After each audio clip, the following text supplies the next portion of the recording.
It's my pleasure to welcome you here to the Clark Howard Show, where our mission is to serve you with knowledge so you're empowered to make better financial decisions in your life. So it's time for me, though, to hear how the advice I've given you didn't ring true, was wrong, or just plain dumb in your opinion, because it's today's Clark Stinks segment. And it's something I really look forward to because it helps me grow as a person. And later, something else that absolutely stinks, pay in four. Buy now, pay later. Oh, this is blowing people's finances apart, particularly among people in their 20s and 30s. And I am really worried about it. But without further ado, it is time for Clark Stinks. Clark, you reek of a porta potty at a construction site. Gross. You are not correct about why automobile key fobs need more protection. You said that the criminal pair intercepts and, quote, writes the code to a blank key fob. If true, criminals could steal the code at a traffic light or any other time you're using it in your car, then steal it later. In fact, one of them relays the signal with an amplifier from your key fob to the other criminal using the fake key fob held near your car. Once your car starts, the key fob only displays an error, but unfortunately does not kill the engine. That makes this technique handy in parking lots and even if your car sits in your driveway. It's in this parked mode where the $10 Faraday sleeve adds the additional protection. It makes no sense to place the key fob in the protective sleeve while you're driving your car. Jim. Wow, that was technical. Yeah. So the sleeve is important when you're actually actively using the key fob, not otherwise? Just when it's not when you're driving. Right, right. So he's just saying, wait, let's see.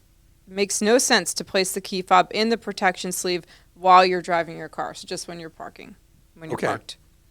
I am with Clark on the 2% cashback credit card, so the Fidelity card is our go-to card. But with regard to his distaste of airline cards, we suck it up and pay the $250 annual fee for the Delta Amex Platinum card as we get a free companion ticket every year, ignoring the $80 tax and fees. I feel like this more than covers the $250. Am I missing something? And don't worry, everyone stinks once in a while. Sherry. Sherry, thank you. So Krista and I had this exact conversation about the Delta SkyMiles Platinum card. Right. And about the free ticket. And you have found the free ticket to be, as Sherry has said, useful, not useful? Useful, but also the 15% off of using points. Is a really good deal as well. Now. Plus, you can get into the lounges. No, not with that card. With the Reserve, you can get into the lounge. I think it's going to be 6 or 10 times a year starting in January.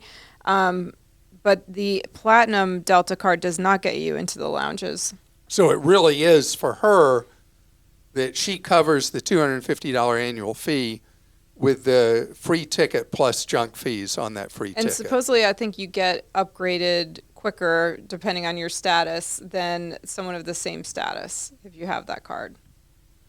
Okay. Have you seen the AT&T commercial where they make fun of the airlines with all their junk fees? No. Oh, this is really funny. It's a commercial. They're all sitting in crunch class and coach, and somebody wants to order a sandwich and say, oh, no, you're not in coach blah, blah, blah, so you don't get a free sandwich. And then say, okay. And then the next person wants water, and the flight attendant says, will that be cash or credit?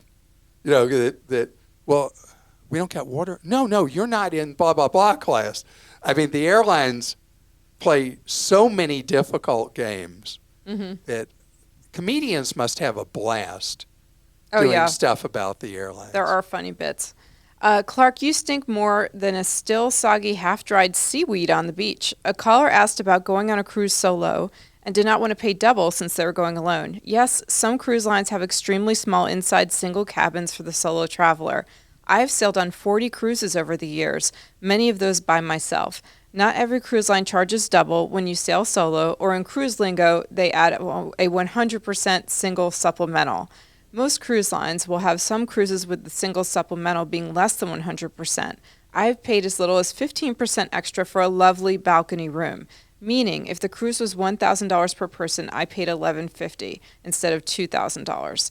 These cruises tend to be in off-season months and may not be completely full. One of the major cruise retailers can search for these cruises with the lower single supplemental. I so appreciate you and your staff, what you do to help us save money and avoid getting ripped off. John.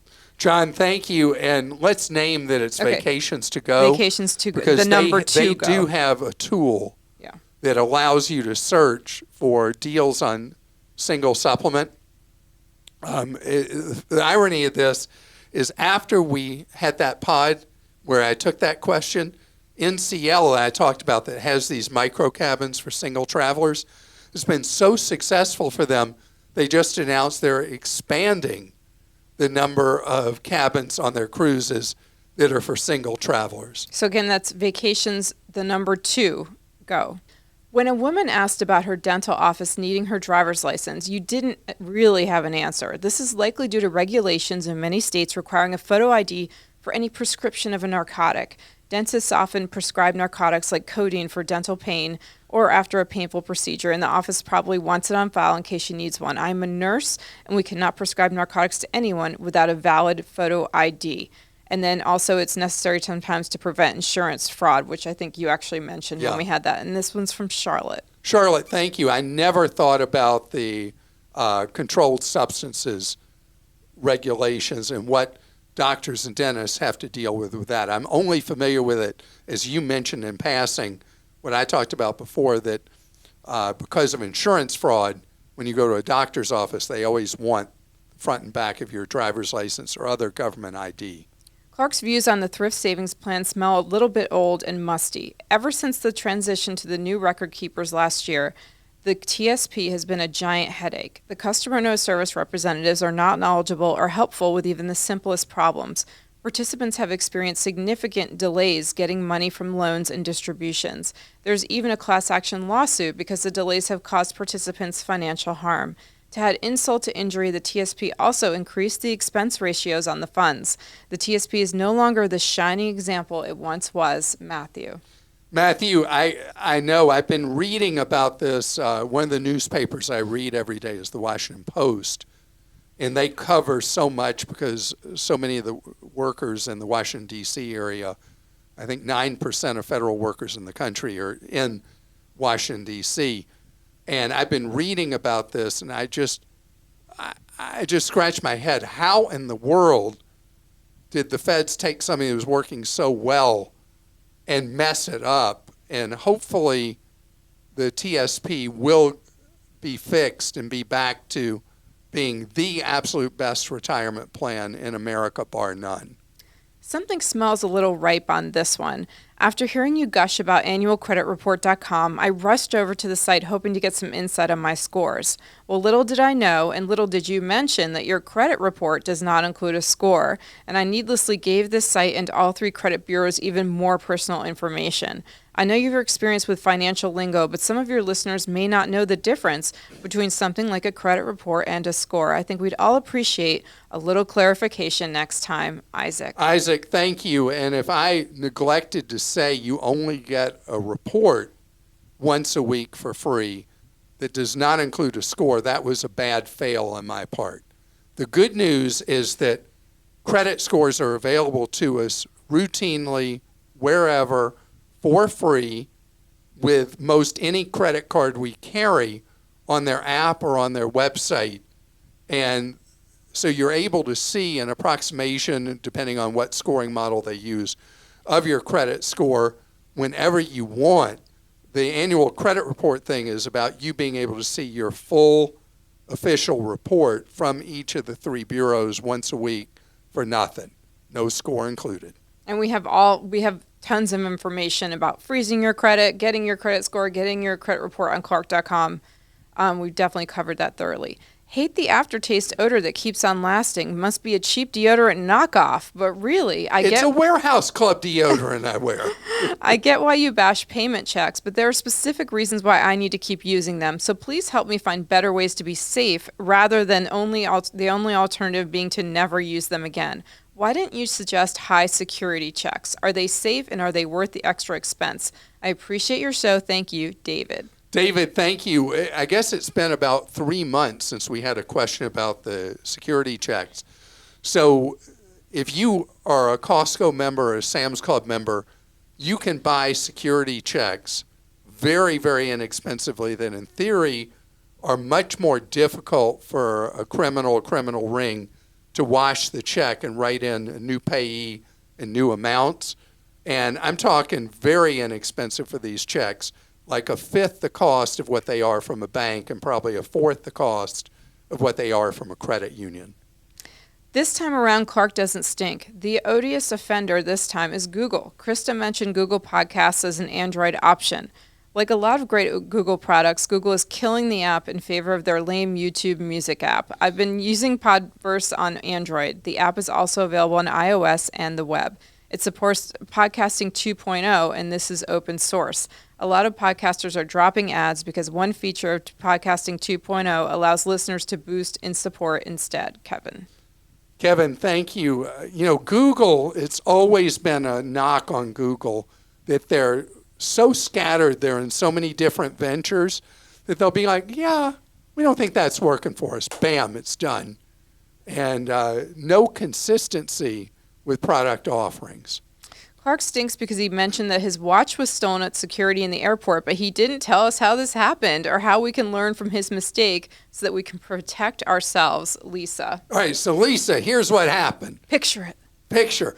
So I put all my stuff on the belt, and I go through, and you're not in the United States. I'm in Milan, Italy, and at Malpensa.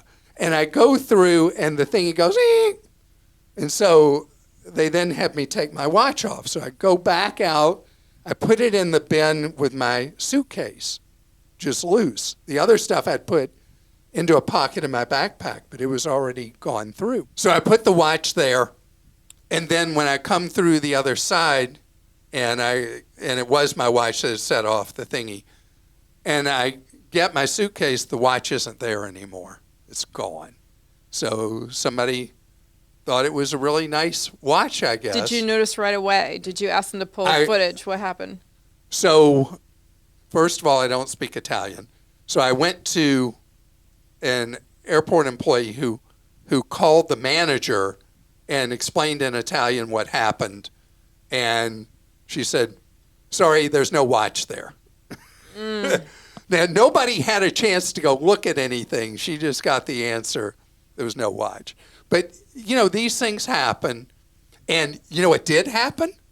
Remember I told the story about how, Lisa, I told the story about how I bought the watch when I got back at Costco when it was not on sale, but I saved my receipt because in 30 days, if the price goes down, Costco gives you the money. Costco put the watch on sale. 2 weeks after I bought it, I went back and got my $30 and a smile. Nice. At customer service. Clark, you stink worse than my sweaty running gear getting left in the washing machine during vacation and discovered once we returned. That's pretty gross. I've heard you talk about your beloved Costco for years and years and years. As I just did. Mm-hmm. Perfect segue. Perfect. So my wife and I finally got an executive membership with the 4% rewards. However, you brag about their prices and deals. We compared the store pricing of every single item we normally get at Sam's to the same product at Costco. Every single item except two. One, Cascade dish pods, but only because they had a $5 manufacturer rebate deducted. And two, generic Claritin D, which had about half the cost of Sam's. Aside from those, I don't think there was an item we normally buy which was cheaper than Costco. Why such love when Sam's seems to win the savings war in almost everything? And P.S. we do like their top tier gas a bit better, though it's not necessarily cheaper. And that's from John. So John, I could pull out right now and show you my Sam's Club card and my Costco card. I shop with both. Yesterday, I shopped at both stores, one in person, Sam's, the other online, Costco. I believe in the Warehouse Club concept, and I do overwhelmingly my shopping at Sam's and Costco. And so I enjoy Costco's experience more. I like their merchandise mix more. The prices at both places, I can't argue with price at either because I shop at both. The shirt I'm wearing right now is from Sam's Club. It's a Members Mark private label shirt, and they wear great. They're very inexpensive. You just gave me a look. You don't like the shirt? It's fine.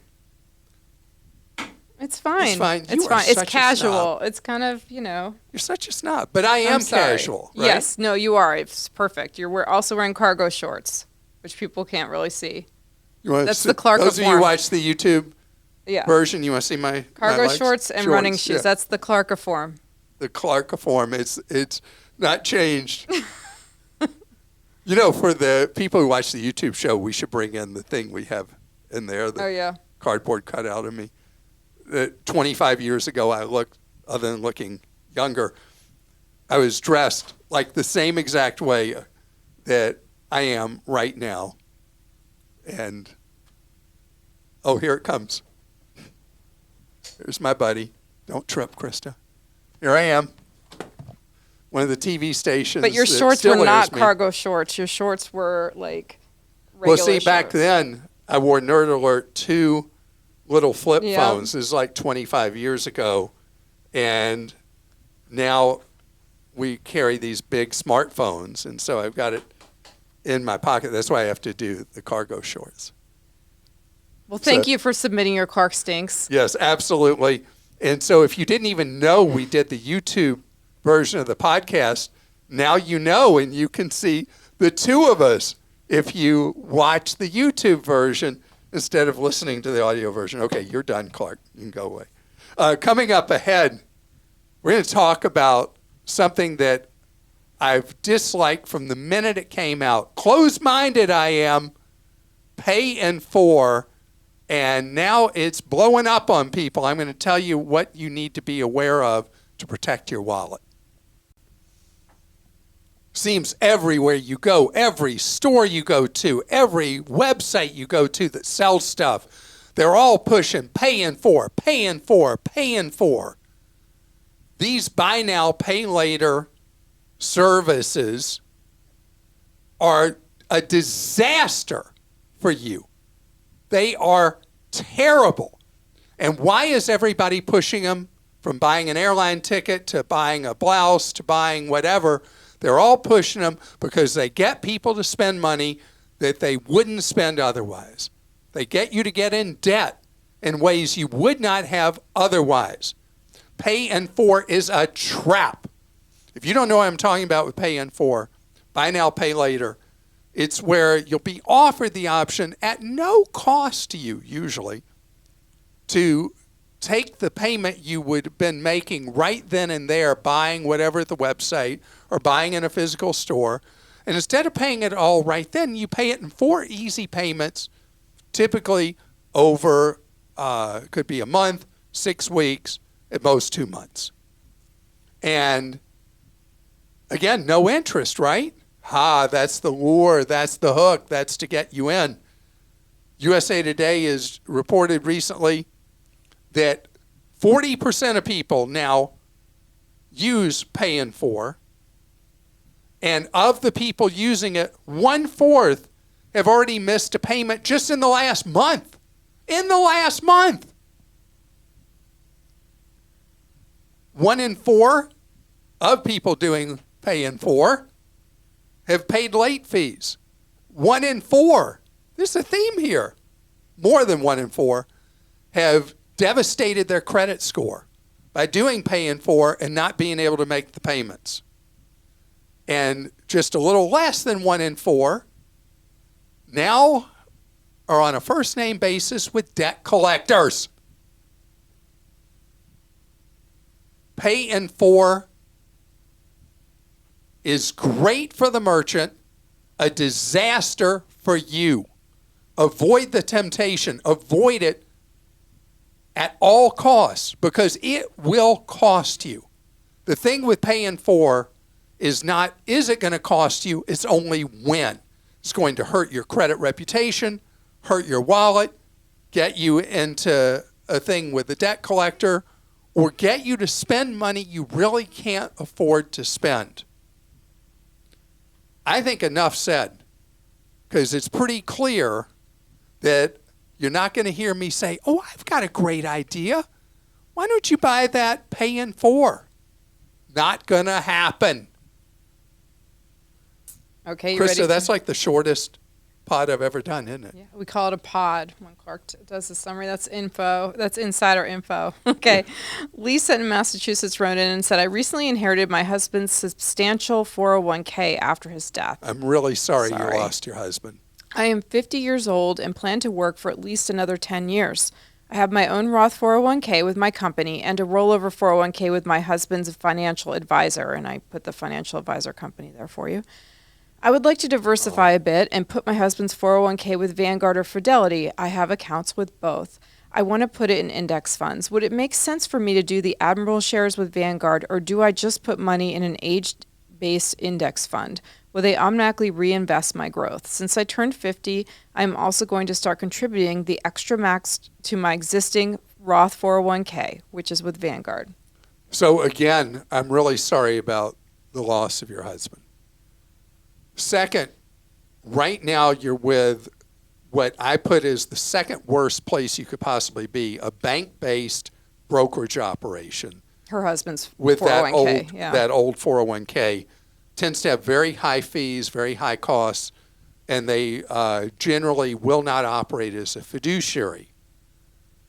Going from that to Vanguard that's like a complete sea change, as you know, already being a Vanguard customer. And this is quite a bit of money that you sadly inherited in this circumstance. I think going to Vanguard would be a really good idea because over the years, expenses are the real differentiator. You'll end up with much more money and much more financial security later in retirement, not being with this bank-based brokerage. But you could consider, and I think it would be worth talking with someone at Vanguard about being in personal advisory services with them, where they look at your overall picture. You got money at Vanguard, you got money at Fidelity, you got money at this bank-based brokerage, and you got a fair amount of money here in a lot of different accounts. It may be a good idea for you to talk with one of these fiduciaries at Personal Advisor Services at Vanguard, see if that would work for you. If it's just the linear question, though, you ask about moving it, yes, it would be very much to your advantage to move it. You could do very low-cost Admirals funds doing the variety of index funds, or you could hit the easy button and do the target retirement fund based on when you think you're going to retire, because it will stay in a sheltered account, and that would be an appropriate option for you to consider. Either would be just fine. And again, best to you moving forward, and I hope that you're able to find the friends and joy in your life as you try to fill this void of having lost your husband. And clearly, Lisa, you're a great responsible saver. I mean, no she's doubt. Doing everything right. No doubt. Mike in California says, in 2024, I'm going to realize a long-time dream of mine and start a full remodel on my one-story, 3-bedroom, 2-bath house. I'm a huge Costco fan, and I see that on the Costco website, you can receive vendor quotes for cabinets, countertops, flooring, etc. What are your thoughts on using these third-party vendors affiliated with Costco? So we don't hear complaints. This is the test I always look for. In these vendor programs that Costco runs, we hear a lot of complaints, and I talked recently about how Elliott.org, the consumer advocacy nonprofit, hears endless complaints about the contractor services at Home Depot and Lowe's. Costco, I don't know how they do it, but at least to this point in all these years, we're not hearing complaints about their contractor program. But I think it would be a good idea to get quotes and then see would it make sense for you to get comparison quotes from non-Costco vendors and see what it is you're being offered to have the truth serum not so much you can't necessarily know the quality of one versus the other, but you can know price one versus another. Brian in North Carolina says, "Hello, Clark. My family was on vacation and got gas at a gas pump, and we got scammed. We know about the card readers when you insert the card, but this was a new one. They now can hack even using tap. It took 4 times for the tap to work, and I thought maybe it was a connection issue or something. We checked our bill, and we were charged for pizza, AT&T, and a hotel plus the gas. Be aware. If available, you can pay by using some gas stations' apps, I think, and going inside, those are the only safe options left."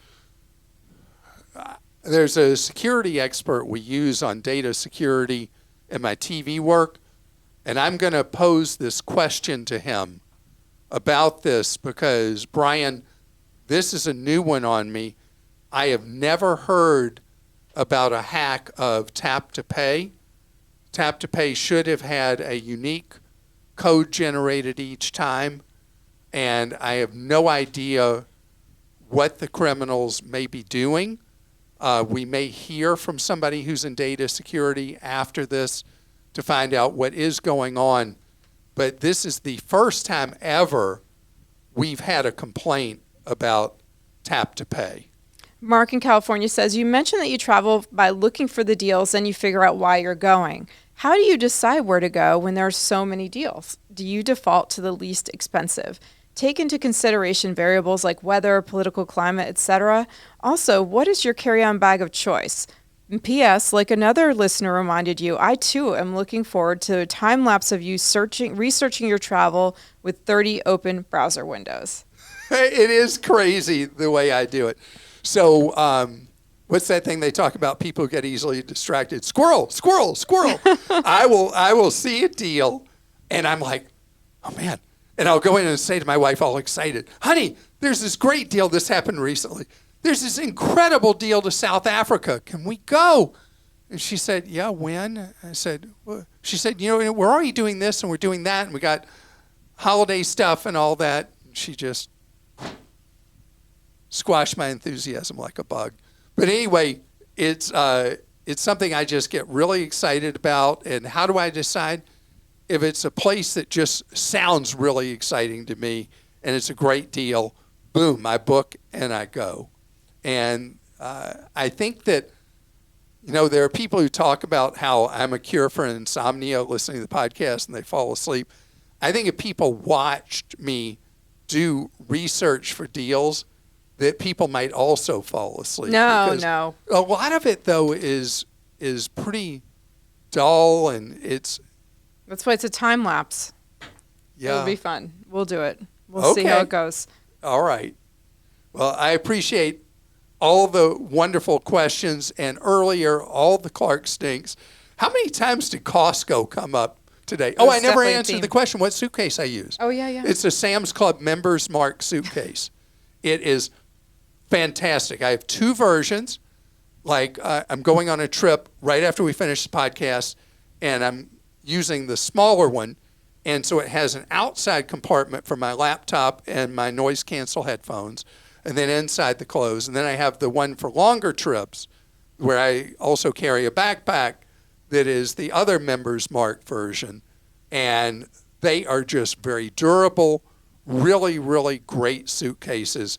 And they seem to be, now you see them, now you don't, most often sold only at samsclub.com. So now I know people are going to think, do you have Bose noise canceling headphones? No, I have my son, who's the electronics expert, had me get last Black Friday season last year during November. I got a great deal on these Sonys, although I can't even tell you, Sony has no marketing people because the names of their stuff is like W blah, blah, blah, blah, blah, blah, blah, blah. It's a bunch of letters and numbers. They are incredible. I was a Bose noise cancel, but these are better, in my opinion, than the Bose. And they're more comfortable to wear. And cheaper, probably. I'm sure you got a deal. I know I should know. I don't remember what they were last year. Okay. But I just charged them up last night for today's trip. Nice.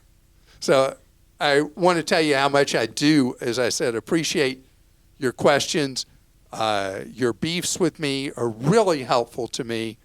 And if you enjoyed today's episode, please leave a review. And if you don't like what you're hearing from me about something, go to clark.com/clarkstinks. How else am I going to learn? It's absolutely great that you give me that opportunity and you bring new perspectives to the table. And it makes you a member of Team Clark. Have a great weekend.